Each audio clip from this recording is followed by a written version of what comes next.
ఏమైనా చేయగలవు, కథ మొత్తం మార్చగలవు, నీ నామముకే మహిమంతా తెచ్చుకొందువు.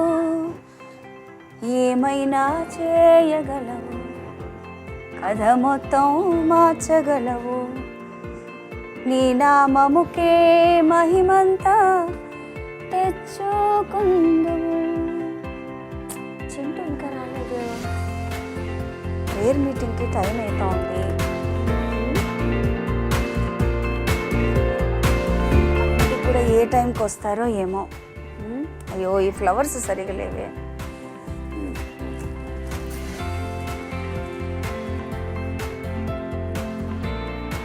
ఓకే,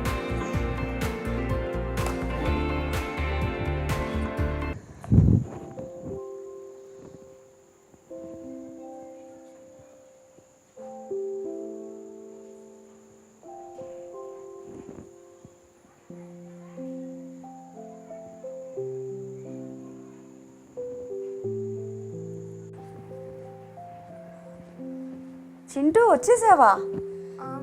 ఏం మళ్ళా కూర్చున్నావు? ఏమైంది? ఎగ్జామ్ బాగా రాసావా? లేదు మమ్మీ, ఎగ్జామ్ ఏం బాగా రాయలేదు.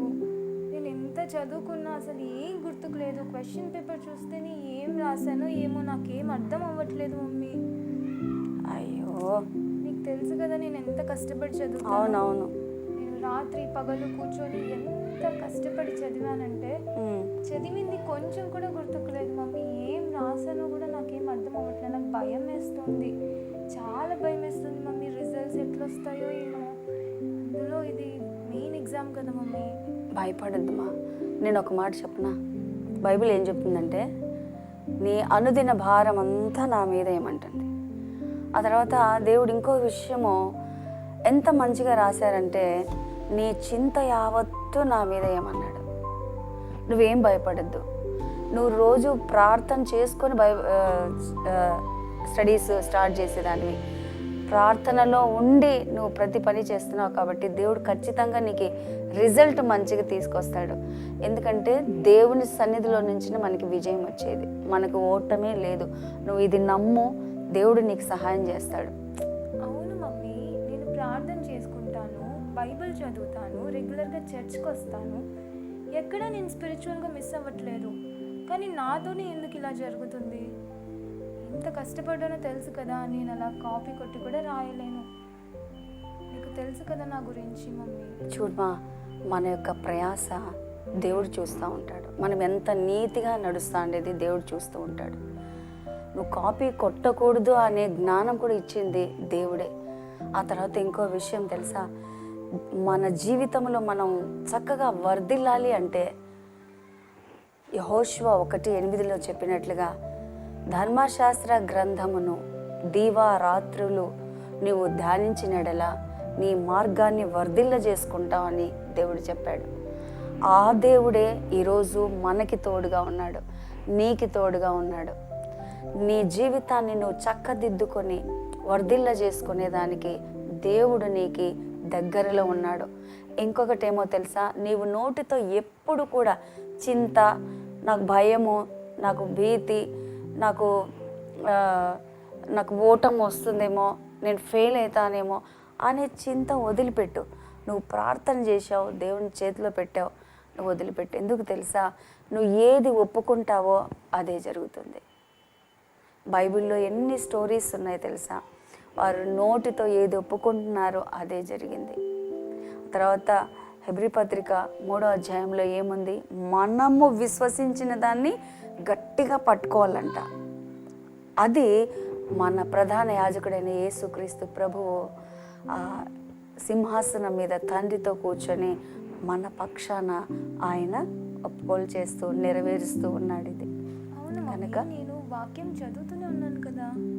వాక్యం చదువుతున్నావు, కానీ ఒకవైపు వాక్యం చెప్తూ ఒకవైపు మళ్ళా నాకు చింత, నాకు బాధ, నాకు భయము ఇవన్నీ వేస్తే పిరికితనం ఉన్నట్లుగానే గుర్తు. ఏదైతే మనం చెప్తామో అదే జరుగుతుంది. సామెతలు 18:21 ఏముంది, నాలుకలో జీవ మరణములు ఉన్నాయి, ఒకని నోటి ఫలము చేత వాడి కడుపు నిండుతుంది. తర్వాత యోబు ఏమంటున్నాడు, నువ్వు యోచన ఏది చేస్తున్నావో అది జరుగుతుంది. కాబట్టి నువ్వు నోటితో ఏది ఒప్పుకుంటావో అదే జరుగుతుంది. ఎవరికైనా అంతే. విశ్వములో క్రీస్తు ప్రభువును అంగీకరించిన ప్రతి ఒక్కరికి దేవుడు ఏమన్నాడంటే, నువ్వు ఏది ఒప్పుకుంటావో అది జరుగుతుందని. మన నాలుకలో ఎంత శక్తి ఉందో తెలుసా? కనుక నువ్వు ఎప్పుడు చెప్పొద్దు, నాకు ఈ భయం వేస్తుంది, నాకు భీతి వేస్తుంది, నాకు చింత, నాకు దిగులు, నేను ఫెయిల్ అయిపోతాను. No, never. ఎప్పటికీ చెప్పొద్దు అట్లా. ఎప్పుడు కూడా దేవుడు నాతో ఉన్నాడు, నాలో ఉన్నాడు, నేను నూతన సృష్టిని, నేను విజయానికే పుట్టినాను, నా జీవితంలో ఓటమి లేనే లేదు అని చెప్పాల. అప్పుడు నువ్వు సక్సెస్ అవుతావు. యెహోషువకి దేవుడు అదే ధైర్యపరిచాడు, మోషేకి తోడే ఉన్నట్లు నేను నీకు తోడుగా ఉంటానని. అందుకే ఆయన జీవితంలో సక్సెస్ని చూశాడు. తన ఇంటి వారందరూ కూడా రక్షణలో నడిపారు. దేవుడిచ్చిన వాగ్దానాలన్నీ స్వతంత్రించుకున్నారు. సరేనా? ఇంక నుంచి ఎప్పుడు నాకు చింత ఉంది, భయం ఉంది ఎప్పుడు అనద్దు. సరే మమ్మీ, ఓకేనా? నాకు అర్థమైంది. సో నేను నెగిటివ్గా ఆలోచించకుండా దేవుని వాక్యాన్ని ఆలోచించమని అదే అర్థమైంది మమ్మీ. ఇన్ని రోజులు నేను బైబిల్ చదివి జస్ట్ ప్రార్థన చేసుకునే దాన్ని తప్ప ఎప్పుడు నేను వాక్యాన్ని ధ్యానించలేదనుకుంటాను. నువ్వు ఎంత ధ్యానిస్తే దాంట్లోనే, ఆ వాక్యంలోనే నువ్వు వేరుపారుతావు. మనం ఏది ధ్యానిస్తే అలాగే మన జీవితం కూడా. కాబట్టి ఇంక నుంచి నువ్వు వాక్యమును ధ్యానించు. అర్థమైంది కదా వాక్యములో ఎంత శక్తి ఉందో? అర్థమైంది మమ్మీ. వాక్యం చాలా బలమిస్తుంది నాకు ఇప్పుడు అర్థమైంది కదా.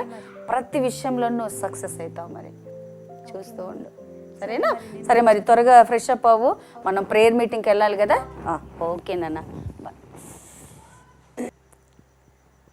చూశారు కదండి,